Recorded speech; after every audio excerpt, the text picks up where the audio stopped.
What's going on, guys? It is tea time number 4. Shout out to Ian because I finally got an external mic, aka these rip-off Apple headphones. Hope you guys enjoy the audio experience of premier rip-off Apple quality. Just got my ginger turmeric tea steeping right now, and then I got some Manuka honey that I'm going to put in there here in a second. But I'm going to keep this short because I'm just getting over being sick and my throat isn't feeling the best still. But a few announcements. First and foremost, new ebook that I just wrote over the past few weeks. It is the Prehab Essential Pocketbook. You can get it for free. I'm gonna put the link in right above in the description of this video, so you can click on it.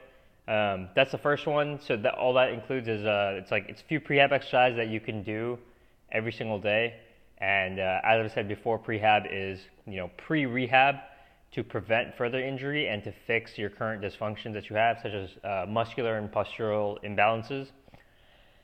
Next up is it's like March 19th. So there's about 12 days left in March. I am running a special right now. There's 2 spots left. Started with 5, so I had 3 clients already. It's called 14-Day Fat Furnace. And what it is, pretty much, over the next 2 weeks, you're going to train with me 3 times a week. So 6 sessions over the next 2 weeks for a low price. DM me if you're interested. And then the last announcement I have is one-on-one consulting, either in person, through Skype, or through phone calls. And you can DM me about that as well. And it's pretty much going to take a good 12-week look at your it's going to take a good look at your next 12 weeks to figure out where exactly you are now and where you want to be and how I can help you get there. All right. But today's video, we're going to talk about 2 things. We're talk about workout structure and motivation. Okay, so let's start with the first one, workout structure. Probably wondering, I've gotten a lot of questions saying, how do I structure my workouts, right? How many sets and reps and all this stuff should I do, right?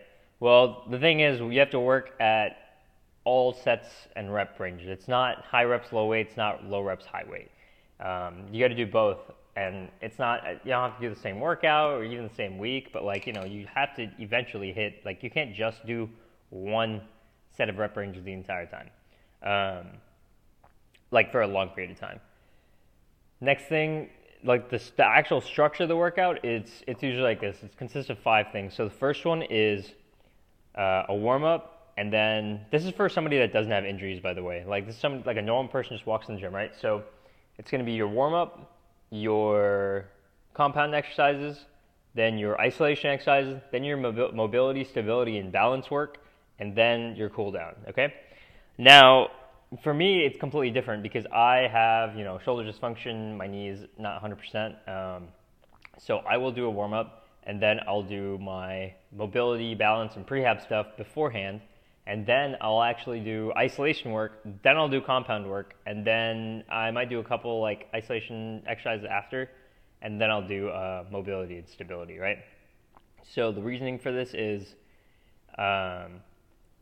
when you have an injury or any dysfunction, you want to for my warm-up, I want to inhibit my overactive muscles, right? So foam roll and do SMR work with the tennis ball. And then I'll activate my underactive muscles with band work or prehab exercises, and as well as some isolation work. And then I'll do my compound exercises to integrate in everything I've inhibited and I've activated, right? So that's actually the smartest way to do things for me. And then cool down, just quick, probably just walk around on the treadmill or bike, and then quick static stretch, and then I'm out of there. But that's the other thing. I don't static stretch before I lift because, that's just a shitty idea. But yeah, so that's pretty much the workout structure. So for somebody else who doesn't have injury, this is what an average day in the gym would look like, right? You walk in, you do a little warm up. So me personally, my warm up of choice is I sit in the sauna for 5 minutes, or I'll bike. And it depends on how cold it is outside. If it's really cold outside, I need to get in the sauna to literally warm up my muscles, right? Literally increase body temperature. And Otherwise, I'll go like ride the bike or something. Especially when I do legs, I always need to ride the bike. Like today, I'm gonna go slay this leg day, and I will ride the bike beforehand for sure.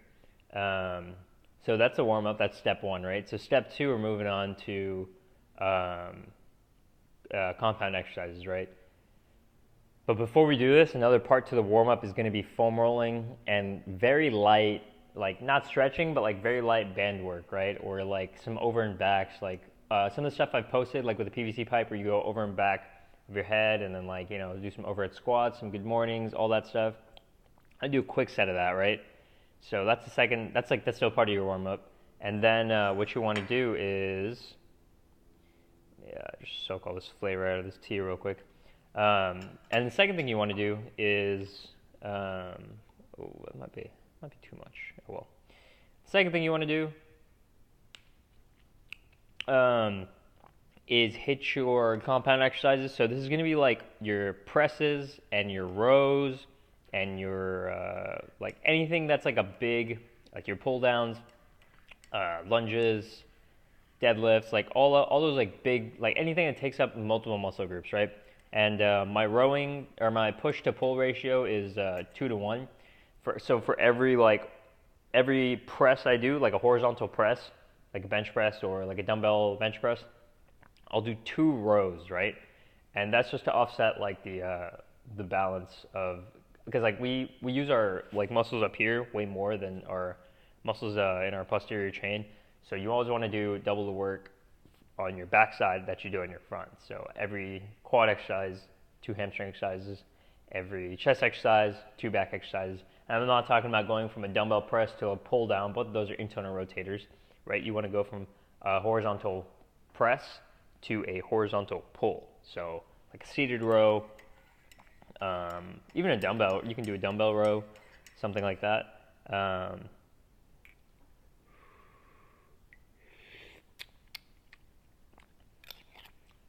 Yeah, I could use a little bit more taste. And so that is pretty much what you're going to, that's step 2, compound exercises. Step 3 is isolation work. So this is where your flies, flies like chest flies, your raises, your curls, your push downs, like all the small exercises, your leg curls, your calf raises for your lower body. Lower body compound exercises, because I didn't cover those, I just covered upper body, is like, your squats, deadlifts, all that good stuff, lunges. I did say that. Anyways, so that is step 3, isolation work. And literally for compound exercises, you can always vary the rep ranges. I mean, like, I hate saying you should do compound exercises for like 8 to 10 reps and then do isolation for like 15 to 20. Like, not necessarily always the case, but a good general rule of thumb, like, or not even rule of thumb, like a good generality, like 10, you want to do like double your reps on your isolation that you did on your compound. So let's say you do 8 reps of a bench press, right? And you go and do 15 reps on a tricep push down. That's pretty much what I'm trying to say. Or if you do like 10 reps on a row, then you want to do like 15 to 20 reps on a bicep curl. All right, and let's move on to my favorite part, mobility, stability, and balance. So the reason we hit the balance stuff at the end is because you've used all these muscles, right, already. So you're going to be tired, right? And that's actually a good time to work out your balance, your balance exercises, because then when you're fatigued and you're doing balance work, you'll be more off balance, which will cause your body to work harder, which is what you want. You want your muscles to work hard. You want your connective tissue to activate and work hard as well. Let's see what else is there. So that's balance work.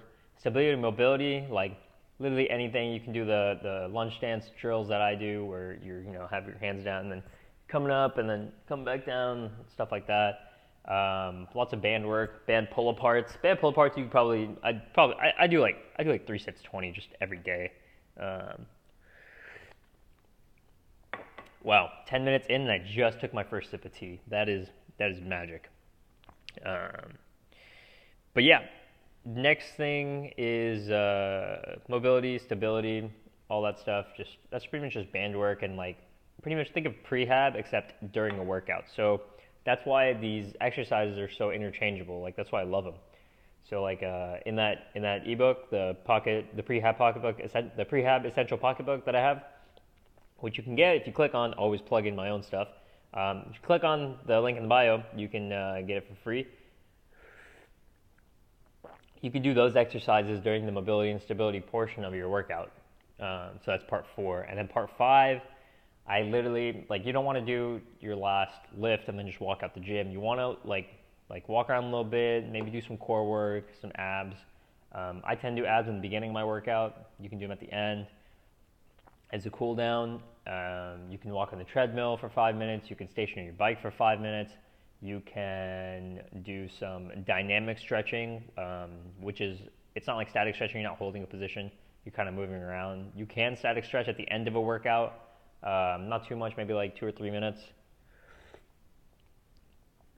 Me personally, I just go to the stretching machines, like the things at like LA Fitness or whatever, where you can just like put your hands down, lean back, whatever. But yeah, that's pretty much that.